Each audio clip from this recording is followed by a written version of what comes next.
എല്ലാവർക്കും നമസ്കാരം. Teach from ഹാർട്ടിൻ്റെ പുതിയൊരു വീഡിയോയിലേക്ക് സ്വാഗതം.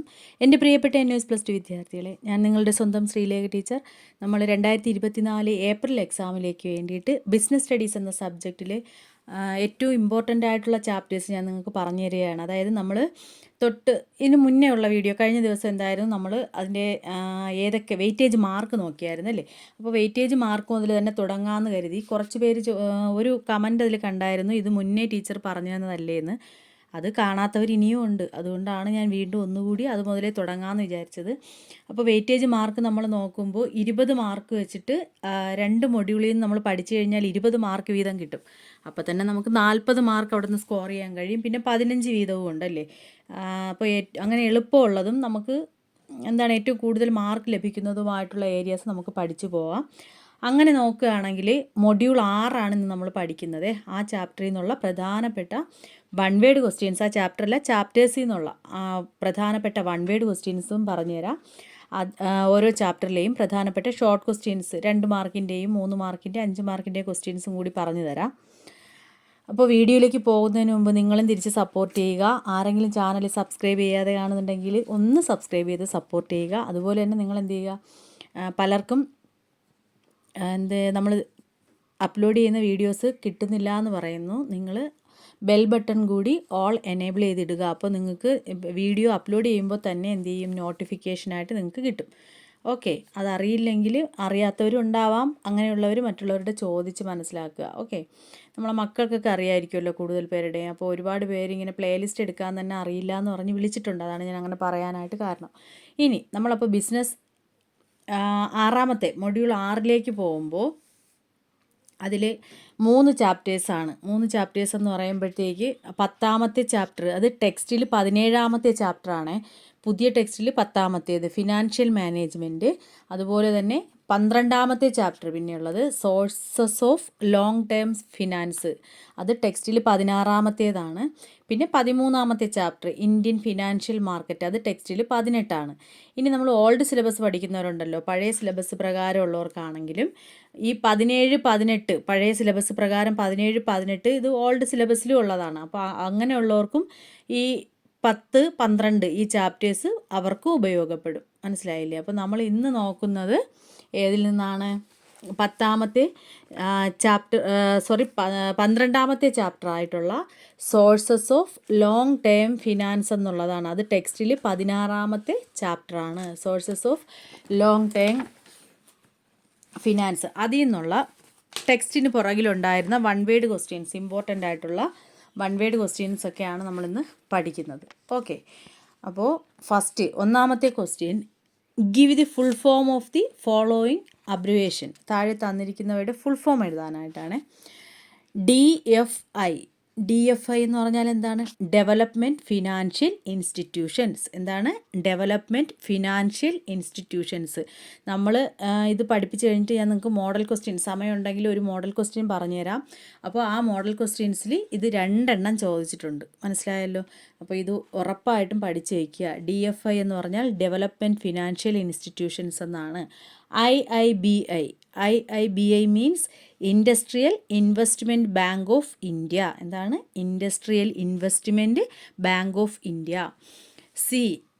മൂന്നാമത്തേത് ഏതാണ്? SIDBI എന്ന് പറഞ്ഞാൽ small industries development bank of India. എന്താണ്? Small industries development bank of India. Next SFI, special financial institutions. എന്താണ്? Special financial institutions. ഇനി IFCI എന്ന് പറയുമ്പോൾ industrial finance corporation of India. എന്താണ്? Industrial finance corporation of India. ഇനി അടുത്ത് 2ാമത്തെ question, mention the year in which following financial institutions were established. നമ്മളീ പറഞ്ഞ അല്ലെങ്കിൽ ഇനി പറയാൻ പോകുന്ന ഇൻസ്റ്റിറ്റ്യൂഷൻസ് സ്ഥാപിതമായ, എസ്റ്റാബ്ലിഷ് ചെയ്ത വർഷം കൂടിയാണ്.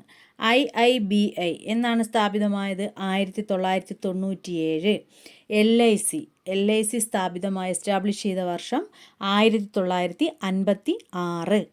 Next EXIM bank, EXIM bank 1982. Next ഏതാണ്? GIC, 1973. അടുത്തത് SIDBI 1990. ഓക്കെ. ഇനി നെക്സ്റ്റ് മൂന്നാമത്തെ question, mention the source of finance of NBFCs. അതായത് NBFCയുടെ സാമ്പത്തിക സ്രോതസ് ഏതാണെന്നാണ്. Mention the source of finance of NBFC. ഏതാണ് NBFCയുടെ സാമ്പത്തിക സ്രോതസ് എന്ന് പറയുന്നത്? പബ്ലിക് ഡെപ്പോസിറ്റ്സ് ആണ്. പൊതുനിക്ഷേപങ്ങൾ, പബ്ലിക് ഡെപ്പോസിറ്റ്സ്. നാലാമത്തെ ക്വസ്റ്റ്യൻ അതിൽ, what is net asset value? എന്താണ് നമ്മൾ മൊത്തം ആസ്തി മൂല്യം എന്നൊക്കെ പറയില്ല, അറ്റ ആസ്തി മൂല്യം അല്ലെങ്കിൽ മൊത്തം ആസ്തി മൂല്യം, അതാണ് നെറ്റ് അസറ്റ് വാല്യൂ. എന്താണ് അത്? The price at which a unit of mutual fund is bought and sold. അതായത് മ്യൂച്വൽ ഫണ്ടിൻ്റെ ഒരു യൂണിറ്റ് വാങ്ങുകയും വിൽക്കുകയും ചെയ്യുന്ന അതിൻ്റെ വിലയാണ് നമ്മൾ എന്തെന്ന് പറയുന്നത്? നെറ്റ് അസറ്റ് വാല്യൂ എന്ന് പറയുന്നത്. മ്യൂച്വൽ ഫണ്ടിൻ്റെ ഒരു യൂണിറ്റ് വാങ്ങുകയും വിൽക്കുകയും ചെയ്യുന്ന വില. The price at which a unit of mutual fund is bought and sold. Next അഞ്ചാമത്തെ question, list the advantages of mutual funds. അതായത് മ്യൂച്വൽ ഫണ്ടുകളുടെ ഗുണങ്ങൾ പട്ടികപ്പെടുത്തുക എന്നുള്ളതാണ്. മ്യൂച്വൽ ഫണ്ടുകളുടെ ഗുണങ്ങൾ പട്ടികപ്പെടുത്തുക. എന്തൊക്കെയാണ് മ്യൂച്വൽ ഫണ്ടിൻ്റെ ഗുണങ്ങൾ? ഒന്നാമത്തേത് ഗുണം ഹൈ റിട്ടേൺ, ഉയർന്ന വരുമാനം. രണ്ടാമത്തേത് എന്താണ്? ഈസി ലിക്വിഡിറ്റി, എളുപ്പമുള്ള ദ്രവ്യത. മൂന്നാമത്തേത് സേഫ്റ്റി, സുരക്ഷ. നാലാമത്തേത് ടാക്സ് ബെനിഫിറ്റ്സ്, നികുതി ആനുകൂല്യങ്ങൾ. ക്വസ്റ്റ്യൻ എന്തായിരുന്നു? Advantages of mutual funds. Advantages of mutual funds അതിൽ വരുന്നത് ഏതൊക്കെയാണ് advantages? High return, easy liquidity, safety, tax benefits. Next ആറാമത്തെ question, name the two parties of lease agreement. Lease agreement എന്ന് പറഞ്ഞാൽ വാടക കരാറൊക്കെ ഇല്ലേ, ആ വാടക കരാറിലെ രണ്ട് കക്ഷികൾ ആരെല്ലാമാണെന്നാണ്. ആരൊക്കെയാണ്? Lesser, lessee. ലെസർ മീൻസ് വസ്തു പാട്ടത്തിന് കൊടുക്കുന്ന ആളിനെ നമ്മൾ ലെസർ എന്ന് പറയും. ലെസി എന്ന് പറഞ്ഞാൽ പാട്ടത്തിന് വാങ്ങിയ ആൾ, പാട്ടക്കാരനെ നമ്മൾ എന്തെന്ന് പറയും? ലെസി എന്ന് പറയും. അപ്പോൾ രണ്ട് പാർട്ടീസ് ആരൊക്കെയാണ്? വാടക കരാറിലെ രണ്ട് കക്ഷികൾ ലെസർ, ലെസി. ഇനി ആറാമത്തെ question, categorise the following under 3 headings of foreign source of finance. അതായത് വിദേശ സാമ്പത്തിക സ്രോതസ്സുകളുടെ 3 തലക്കെട്ടുകൾക്ക് കീഴിൽ ഇനി പറയുന്നവ വർഗീകരിക്കുക എന്നുള്ളതാണ്. അവിടെ പറഞ്ഞിട്ടുള്ളതിനെ എന്ത് ചെയ്യണം? ഈ വിദേശ സാമ്പത്തിക സ്രോതസ്സുകൾ അതിൻ്റെ ആ 3 കാറ്റഗറീസിലായിട്ട് ഉൾപ്പെടുത്താനാണ്.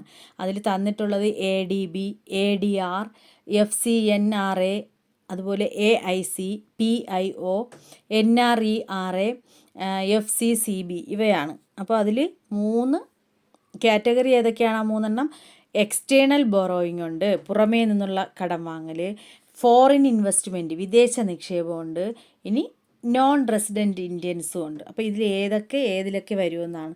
ആദ്യത്തേതിൽ എക്സ്റ്റേണൽ ബോറോയിങ്ങിൽ വരുന്നത് ADB, AIC ഇവ എക്സ്റ്റേണൽ ബോറോയിങ്ങിൽ. ഫോറിൻ ഇൻവെസ്റ്റ്മെൻറ്റിൽ ഏതൊക്കെ വരും? ADR, FCCB ഇവ രണ്ടാമത്തേതിൽ ഫോറിൻ ഇൻവെസ്റ്റ്മെൻറ്റിൽ. അടുത്തത് ഏതാണ്?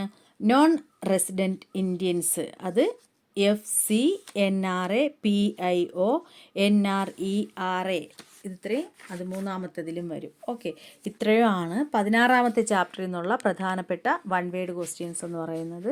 ഓക്കെ, മനസ്സിലായി കാണുമെന്ന് വിശ്വസിക്കുന്നു. ഓരോ വീഡിയോയുടെയും കൂടെ തന്നെ പഠിച്ചു പോകാൻ ശ്രദ്ധിക്കുക. നല്ലതായിട്ട് നന്നായിട്ട് പഠിക്കാൻ. ഇനി ഇതിൻ്റെ ഷോർട്ട് ക്വസ്റ്റ്യൻസ്, ചെറിയ ക്വസ്റ്റ്യൻസ് ഉണ്ടല്ലോ, അതുകൂടി തൊട്ടടുത്ത വീഡിയോയിലൂടെ പറഞ്ഞുതരാം. അപ്പോൾ എല്ലാവരും നന്നായിട്ട് പഠിക്കുക, നല്ല മാർക്ക് സ്കോർ ചെയ്യാൻ കഴിയട്ടെ. താങ്ക്